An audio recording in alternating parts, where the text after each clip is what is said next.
Next is a class on the Srimad Bhagavatam, first canto, third chapter, text number 1 through 3, given by His Divine Grace, A.C. Bhaktivedanta Swami Prabhupada, recorded in April of 1968 in San Francisco. Buddha said, in the beginning of the creation, the Lord first of all expanded himself in the universal form of Purusha incarnation, primarily with all the ingredients of material creation. And thus at first there was the creation of the 16 principles of material action. This was on the intention of creating the material universe. Purport. As it is said in the Bhagavad Gita, that the personality of Godhead, Sri Krishna, maintains this material universe by extending his part of plenary expansion. So this Purusha form is the confirmation of the same principle. The original personality of Godhead, Vasudeva, our Lord Krishna, who is famous as the son of King of Vasudeva, or King Nanda, the very same personality of Godhead is full with all opulences, all potency, all fame, all beauty, all knowledge, and all renunciation. Part of his opulences is manifested as impersonal Brahman, and part of his opulences is manifested as Paramatma. This Purusha feature of the same personality of God as Sri Krishna is the original Paramatma manifestation of the Lord. There are three Purusha features in the matter of material creation, and this form, who is known as the Karma-Dakashayi Vishnu, is the first of the three. The others are known as Garva-Dakashayi Vishnu and the Kira-Dakashayi Vishnu, which we shall know one after another. This Vishnu, Karma-Dakashayi, Garva-Dakashayi and Kira-Dakashayi. These are little technical, try to understand. Now, this universe, which you find just like a big ball, there are innumerable universes like this. And they are floating in water. That water is called causal ocean. So, that causal ocean, there is, I mean to say, completing the whole ocean, big gigantic body is lying down there. That is known as Karma-Dakashayi Vishnu. The Vishnu in that gigantic form is sleeping within the water of that causal ocean. And while he is inhaling and exhaling, breathing, there are bubbles. And those bubbles are manifested as universe. This is stated in Brahma Samhita, Jastaika Nishpasita Kalamatavalambya Jivanti Lomo Vidaja Jagadandanatha. That breathing, exhaling and inhaling, just like we also do that. So, we have inherited that exhaling, inhaling from that Vishnu. So, all these Brahmandas are universal. Each of them has a predominant deity. He is called Brahma. Brahmanda, the master of this Brahmanda is called Brahma. Now this duration of this Brahma, duration of life, is only the inhaling and exhaling period of Mahal. When he is exhaling, all the Brahmandas are coming in existence. And when he is inhaling, they are all vanish. This process is going on. And Supreme Person who is doing this, creation and dissolution, he is called Mahavishnu. Vishnu Mahan Sahiyajat Sakala Vishesa Govindamadi Purusham Tamahaya. The reference is in the Brahma Samhita that Mahavishnu, he is also part and parcel of Govinda Krishna. We just try to understand what is Krishna. The innumerable universes are generated from the skin holes of the Karnadakashai Vishnu, and in each one of the universes the Lord enters the Karnadakashai Vishnu. Again, after creation of the universe, he enters each and every universe. This universe is filled with water, half. What you are seeing, that is half only. And the half is filled with water.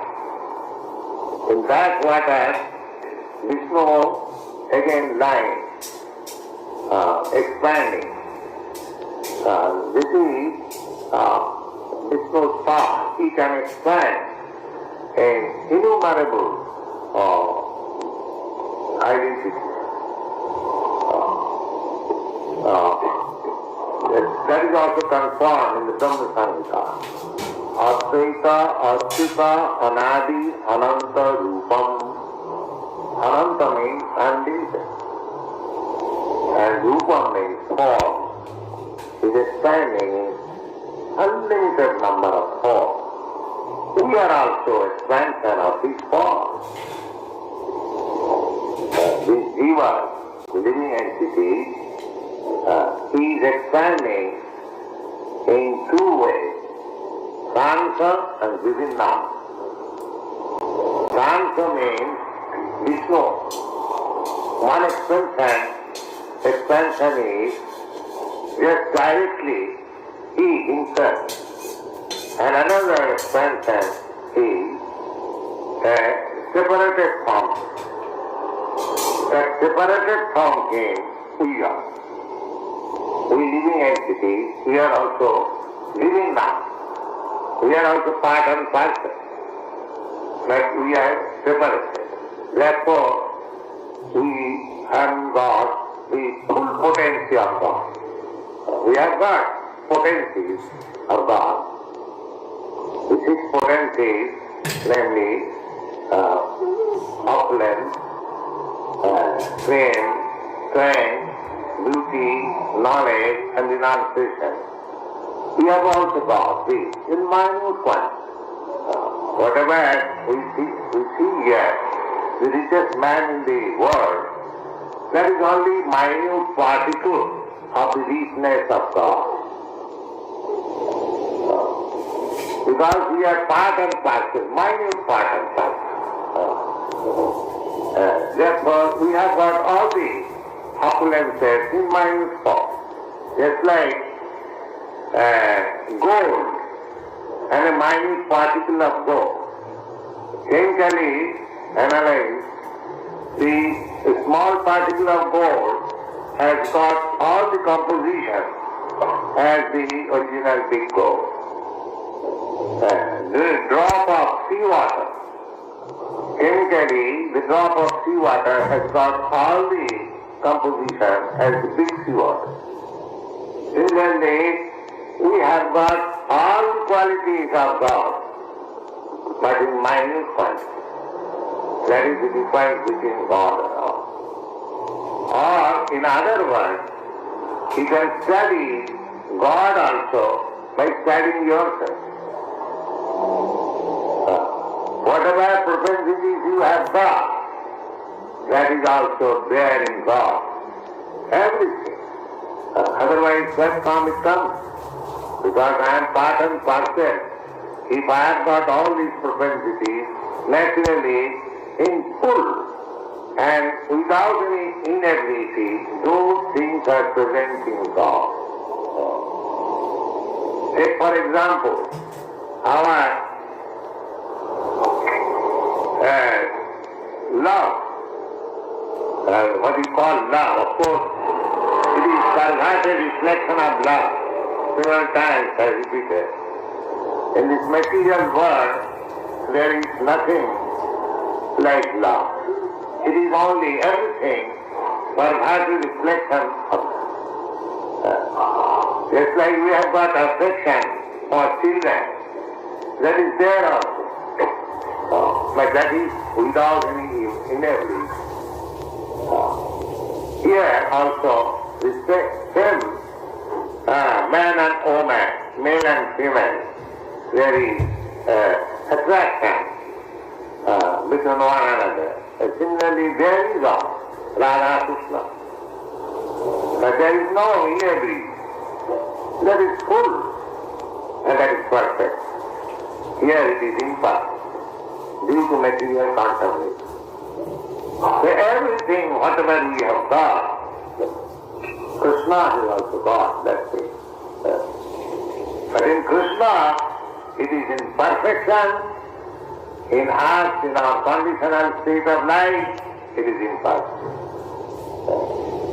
So, if we don't tell ourselves with Krishna, then all these propensities become perfect.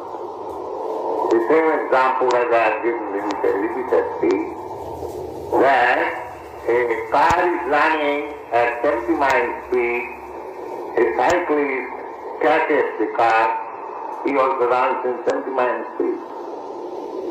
Although the cycle hasn't got such speed, similarly, although we are minute particles of God, if we don't tell ourselves with the consciousness of God, of Krishna consciousness, then we become equally speedy.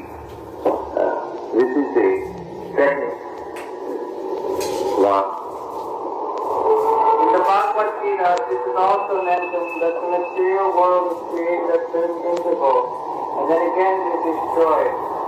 This creation and destruction is done by the Supreme Will on account of the conditioned soul, or the Nitya Banja, living being. Nitya Banja, this word is also technical. Nitya Banja means ever condition. There are Nitya Mukta. Nitya Mukta means ever liberated. In the spiritual world, there are also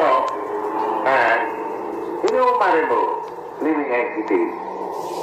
This material world is only 1/4 manifestation of Krishna's energy, God's energy. And the 3/4 energy is manifested in the spiritual world. So, you can just imagine that in 1/4 manifestation of energy of the Lord, we are so many living entities, which is impossible to count. Now you can imagine how many more living entities are there. But here we are conditioned and they are liberated. So those who are conditioned, they are called Nitya-Baddha, ever conditioned. Nitya-Baddha means we do not know when our this conditional state has begun. It is impossible to trace out the history. But we are conditioned. There is no doubt about it. Condition means no freedom. No freedom. As free soul, we are free. Sarvada, we can go everywhere, anywhere. Even those who get some mystic power by perfection of yoga practice, they can also exhibit some power. So why? As we become free from material conditions, our original freedom comes. So one of the qualifications of the spirit soul is sarvaga. Sarvaga means he can go anywhere and everywhere. But because you are conditional state, we are trying so much to go to the moon planet, we cannot go. But Narada, because he is free, he has got full spiritual body, he can go anywhere he likes.